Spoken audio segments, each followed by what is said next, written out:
बिस्मिल्लाहिर्रहमानिर्रहीम। अस्सलाम वालेकुम डियर स्टूडेंट। आज का जो हमारा टॉपिक है वो है डायमेंशन एनालिसिस।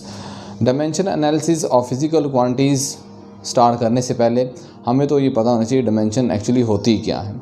डायमेंशन को स्टार्ट करने से पहले आपने पीछे पढ़ा है बेस क्वांटिटीज़ के बारे में, ड्राइव क्वांटिटीज़ के बारे में।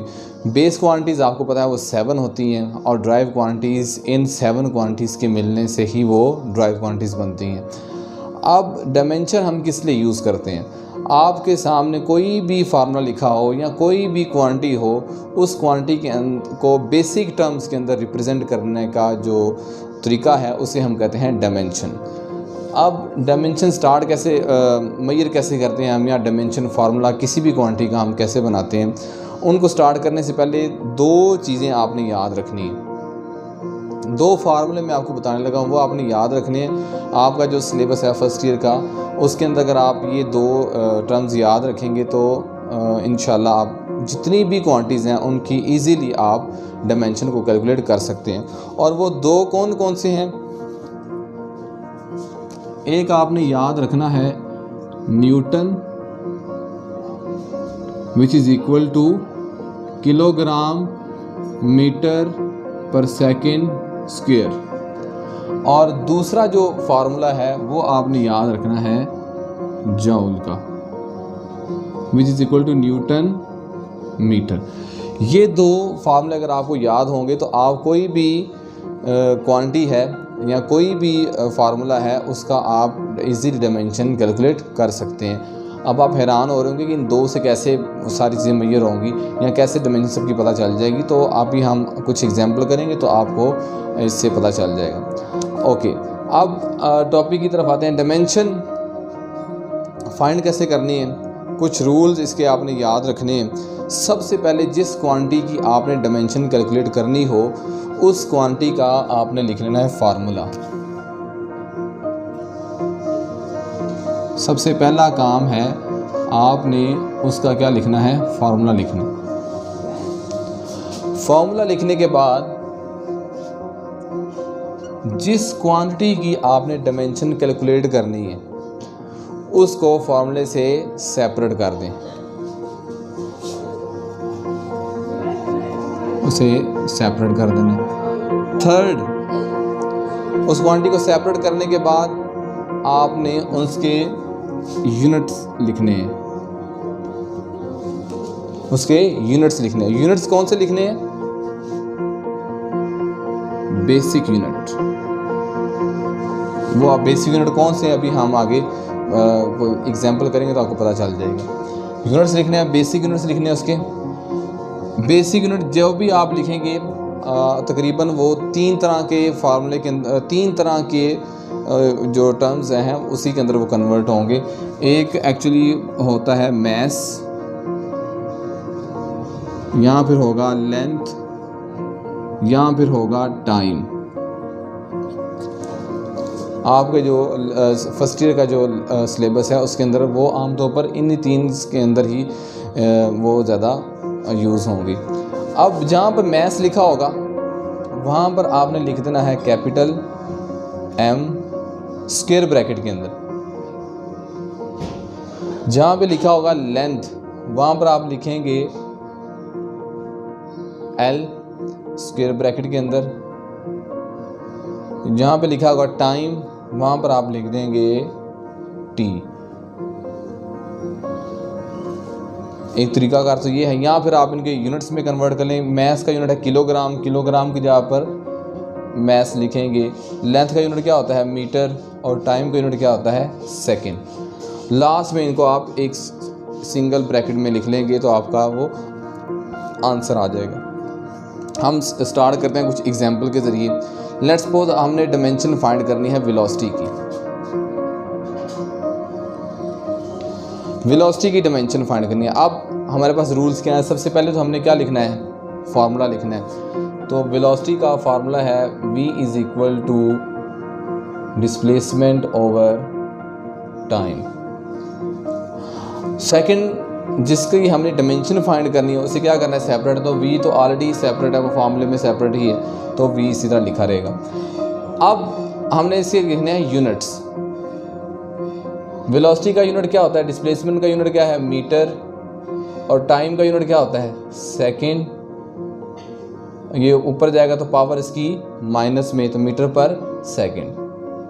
अब मीटर की जगह पे क्या लिखेंगे, एल लेंथ, सेकेंड टाइम, इसकी जगह पे आएगा टी, और पावर क्या है इसकी माइनस में, तो ये ऊपर आ जाएगा -1। तो ये वेलोसिटी की डायमेंशन आ जाएगी स्क्वायर ब्रैकेट के अंदर, तो ये उसकी डायमेंशन है। इसी तरह नेक्स्ट एक देख लेते हैं हम, वो है एक्सेलरेशन। सबसे पहला रूल क्या है, फॉर्मूला लिखेंगे। फॉर्मूला क्या है, v/t, सेपरेट करेंगे, ऑलरेडी सेपरेट है। वेलोसिटी का यूनिट में लिखना है। वेलोसिटी का यूनिट क्या है, मीटर पर सेकेंड। टाइम का यूनिट क्या है, सेकेंड, तो ये बन जाएगा मीटर, ये सेकेंड +1 पावर है इसकी ऊपर जाएगी तो -1, ये बन जाएगा s -1 तो m s-2। अब मीटर और सेकंड ये कौन सा यूनिट है, बेसिक यूनिट है, और जब बेसिक यूनिट आ जाते हैं, मीटर आ जाएगा, सेकंड आ जाएगा, तो मीटर की जगह पे लिख देंगे l, और टाइम की जगह सेकंड की जगह पे लिख देंगे t, तो ये बन जाएगा LT-2, और स्क्वायर ब्रैकेट लिखेंगे क्योंकि डायमेंशन स्क्वायर ब्रैकेट से ही शो करते हैं। इसी तरह आगे हम ड्राइव करते हैं फोर्स की। सबसे पहला काम क्या लिखना है, फोर्स का फॉर्मूला लिखेंगे, F =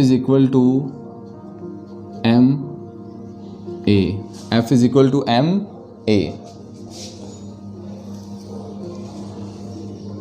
सेकेंड सेपरेट करना है, F सेपरेट है, यूनिट्स में लिखने हैं इसके। मास का यूनिट क्या है, किलोग्राम। एक्सेलरेशन का यूनिट क्या है, मीटर/सेकेंड²। किलोग्राम क्या लिखेंगे इसकी यहाँ पे, m। नेक्स्ट क्या है, मीटर की जगह पे क्या आएगा, l। आगे है सेकंड की जगह पे क्या आएगा, t। सेकंड की पावर क्या है, -2, तो t की पावर की भी क्या होगी, -2, और स्क्वायर ब्रैकेट आ जाएगी, तो ये फोर्स की डायमेंशन आ जाएगी। इसी तरह हम डिफरेंट क्वांटिटीज़ की डायमेंशन को इजीली कैलकुलेट कर सकते हैं। अब आप लोग देख रहे होंगे, ये तो काफ़ी इजी फार्मूले हैं जिनकी हमने डायमेंशन कैलकुलेट की है। हम कुछ आपके पास पेपर में से कुछ क्वेश्चन है उन्हें सॉल्व करते हैं ताकि आपकी भी प्रैक्टिस हो जाएगी, ख़ुद भी आप प्रैक्टिस करें ताकि आपको ये डायमेंशन का जो रूल्स हैं वो आ जाएंगे कि किस तरह से हमने डायमेंशन को कैलकुलेट करना है।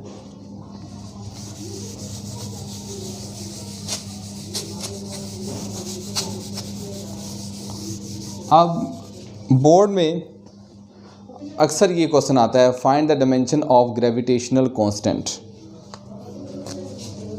Dimension of gravitational constant.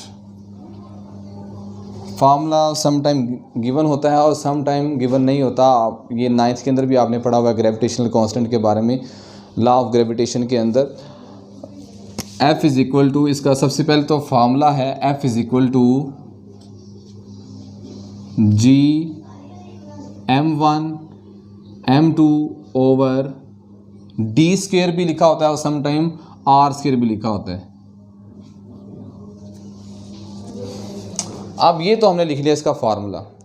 हमने तो ये फार्मूला किसका बन रहा है, F का। अब ग्रेविटेशनल कांस्टेंट फिर इसमें क्या है, ग्रेविटेशनल कांस्टेंट इसमें है हमारा G। ये जो G है ये उसका क्या है, ग्रेविटेशनल कांस्टेंट है। अब इसको फिर हम क्या करेंगे, सेकंड रूल क्या करेंगे, सेपरेट करेंगे। G को सेपरेट कर लेना, r² इधर डिवाइड हो रहा है, इस तरफ आएगा तो मल्टीप्लाई होगा, ये बन जाएगा F r²। M1 M2 multiply हो रहे हैं दोनों, इस तरफ आएंगे तो डिवाइड M1 M2 और यहाँ पर आ जाएगा सिर्फ G। ये हमने क्या कर लिया, उसे सेपरेट कर लिया।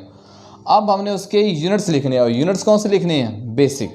अब फोर्स का यूनिट क्या है, न्यूटन। रेडियस का यूनिट क्या होता है, मीटर। ऊपर क्या है उसका, स्क्वायर। M1 मैस है, मैस का यूनिट किलोग्राम।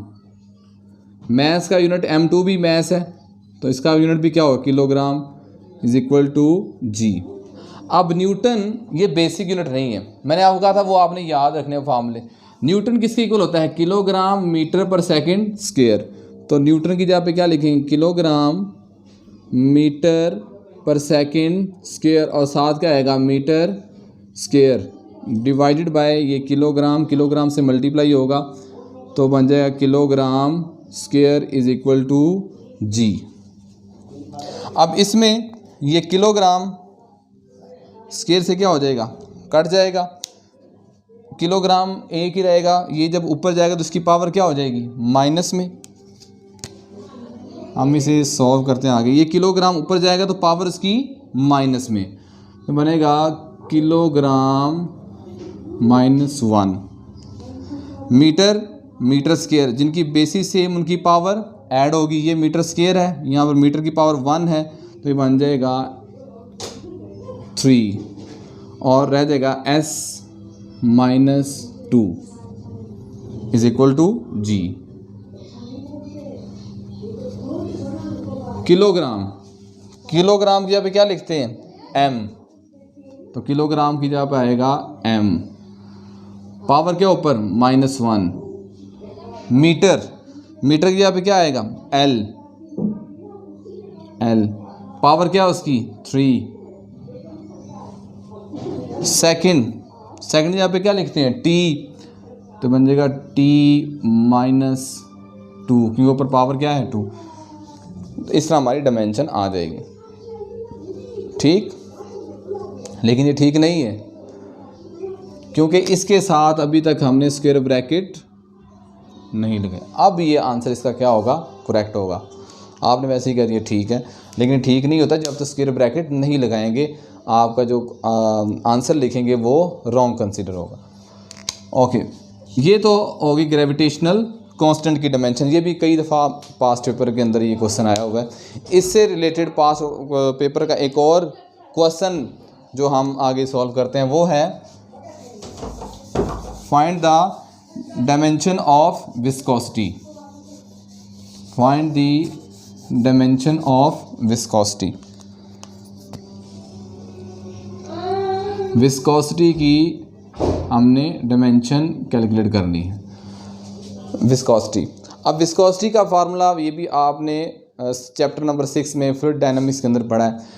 फार्मूला आपको ज़ुबानी वैसे याद होना चाहिए, अगर सम टाइम ये भी क्वेश्चन गिवन होता है बोर्ड में, तो इसका फार्मूला आमतौर पर होता है F is equal to 6 pi eta R V साथ V टर्मिनल वेलोसिटी के लिए हम इसे लिखते हैं। अब क्वेश्चन ये है कि हमने फाइंड करनी है डायमेंशन विस्कोसिटी की। अब इसमें विस्कोसिटी है क्या, बहुत सारे बच्चे ऐसे होंगे जिन्होंने विस्कोसिटी वर्ड पहली दफ़ा ही सुना होगा। वेलोसिटी वगैरह सुनते रहते हैं, पूरा साल पढ़ने के बाद भी विस्कोसिटी पहली दफ़ा ही सुना होगा, लेकिन फिर भी टेंशन लेने वाली बात नहीं है, आपको पता चल जाएगा विस्कोसिटी क्या है। एक चीज़ जो मैं बताना भूल गया, नंबर, अगर डायमेंशन वाले क्वेश्चन के अंदर नंबर कहीं आ जाए, तो जैसे 2 लिखा है, 6 लिखा है, जैसे यहाँ पर भी आ गया 6 है, तो उनकी डायमेंशन नहीं होती और आपने उसे फार्मूले में भी रिप्रेजेंट नहीं करना होता, ये आपने याद रखना है। अब इसमें सबसे पहले तो आपने लिख लिया फार्मूला, ये हमने पहला रूल तो इसका कर लिया। सेकंड क्या है करना है, सेपरेट किसे करना है, जिसकी हमने डायमेंशन निकालनी, और डायमेंशन किसकी फाइंड करनी है, विस्कोसिटी की। अब इसमें विस्कोसिटी क्या है, देखें ये क्या है, फोर्स, तो ये तो विस्कोसिटी नहीं हो सकती। 6 एक नंबर है, पाई इसकी वैल्यू होती है 3.14, ये भी एक नंबर है। इसका मतलब ना तो ये विस्कोसिटी है, ना ये विस्कोसिटी है, ना ये विस्कोसिटी है। ये है आर क्या है, रेडियस, तो ये भी विस्कोसिटी नहीं है। ये वेलोसिटी है, ये भी विस्को, तो फिर एक ही टर्म पीछे रह गई, और वो कौन सी है? ये वाली। तो इसका मतलब है इसमें जो विस्कोसिटी वाली टर्म है फिर वो यही होगी, क्योंकि ये बाकी तो विस्कोसिटी नहीं हो सकती। अब इसे हमने क्या करना है? सेपरेट करना है इसे। जब इसे सेपरेट कैसे करेंगे? देखें, F ऐसे लिखा रहेगा 6 pi R V, 6 pi R V. ये इधर मल्टीप्लाई हो रहे हैं, इस तरफ आएंगे तो डिवाइड, 6 पाई आर वी। ये हमारे पास विस्कोसिटी को हमने कर दिया सेपरेट। थर्ड हमने क्या लिखना है? इसके यूनिट्स। यूनिट्स कौन से लिखने हैं? Basic unit. फोर्स का यूनिट होता है न्यूटन। 6 नंबर है, ना लिखें। 3 पाई की वैल्यू 3.14। ये दोनों क्या हैं? नंबर हैं, ये छोड़ दें इन्हें। आर रेडियस है, रेडियस का यूनिट क्या होता है? मीटर। वेलोसिटी का यूनिट होता है metre per second, metre per second. Newton क्या बेसिक किसकी इक्वल होता है? ये kilogram metre per second square, kilogram metre per second square. इसे हम डिवाइड करेंगे, मीटर से मल्टीप्लाई होगा तो क्या बन जाएगा? ये मीटर स्क्वायर S-1। अब आप इसे सॉल्व करने, क्या चीज़ कट हो रही है इसमें आप कट करेंगे तो आप देखें ये m स्क्वायर से कट गया। बाकी फार्मूला लिखें, किलोग्राम ऐसे ही लिखा रहेगा, मीटर के स्क्वायर कट गया, एक m रहेगा पीछे, ये ऊपर जाएगा तो पावर उसकी -1, तो m-1। s की पावर क्या है? -2, ये -1, s का जो ऊपर जाएगा तो +1, s-2 ये वाला, और ये -1 जो ऊपर जाएगा तो प्लस। अब इसे आप इसके लिखें, डायमेंशन लिखें। किलोग्राम किससे इक्वल है? m के, तो यहाँ पर क्या लिखेंगे? m। हाँ, क्या लिखा हुआ है? मीटर किससे इक्वल है? l के। मीटर की पावर क्या? -1, तो l की पावर भी -1। उसके बाद है सेकंड की यहाँ पे क्या लिखते हैं? t, तो यहाँ पर आएगा t। बेसिस सेम तो पावर ऐड, -2 + 1 करेंगे तो -1। अब क्या रहेगा इसमें? वही चीज़, क्या नहीं लगाया हमने इसके अंदर? स्क्वायर ब्रैकेट नहीं लगाई अभी तक, तो हम इसमें ये इसकी स्क्वायर ब्रैकेट्स लगाएंगे, तो ये हमारा उसका विस्कोसिटी का फॉर्मूला बन जाएगा डायमेंशन के अंदर। तो इस तरह से हम किसी भी फिज़िकल क्वांटिटी की डायमेंशन हम फाइंड कर सकते हैं। सबसे पहला रूल मैं दोबारा रिपीट कर देता हूँ, आपने उसका फार्मूला लिखना है। फार्मूला लिखने के बाद उस जिसका आपने डायमेंशन फाइंड करना है उसे सेपरेट करना है, फिर उसके यूनिट्स लिखने हैं और उसे कन्वर्ट करना है बेसिक यूनिट के अंदर। बेसिक आमतौर पर 3 तरह ही ज़्यादातर यूज़ होंगे, मैथ्स, लेंथ और टाइम। बाकी भी होते हैं, लेकिन आपसे जो रिलेटेड क्वेश्चन होंगे वो ज़्यादातर मैथ्स, लेंथ, टाइम के अंदर ही वो कवर अप हो जाएंगे। तो मैथ्स का यूनिट लिखें किलोग्राम, लेंथ का यूनिट मीटर, टाइम का यूनिट सेकंड। किलोग्राम की जगह पे स्क्वायर ब्रैकेट में m, मीटर की जगह पे स्क्वायर ब्रैकेट में l, और सेकंड की जगह पे स्क्वायर ब्रैकेट में t। जो आपने याद रखना है, क्योंकि न्यूटन फोर्स का यूनिट होता है न्यूटन, तो बाज़ का न्यूटन की हमें पता नहीं चलता इसमें कितना है, इसलिए मैंने आपको कहा था कि ये 2 फार्मूले अगर आप याद रखेंगे तो, क्योंकि ज़्यादातर यही यूज़ होंगे, तो आप किसी भी टर्म को उसके बेसिक यूनिट के अंदर इजीली कन्वर्ट कर लेंगे। इन दोनों को याद कर लें, रट्टा लगा लें, बाकी जो भी आएगा उसे सॉल्व कर लें, इसका फार्मूला लिखें, यूनिट्स में कन्वर्ट करें और एंड पे उसका आंसर आ जाएगा। अगर आपको इससे रिलेटेड कोई क्वेश्चन पूछना हो तो कमेंट के अंदर लाजमी वो पूछें, तो इससे रिलेटेड फिर आपको मैं इंशाल्लाह नेक्स्ट वीडियो के अंदर वो आपको कवर अप कर दूँगा। Thank you.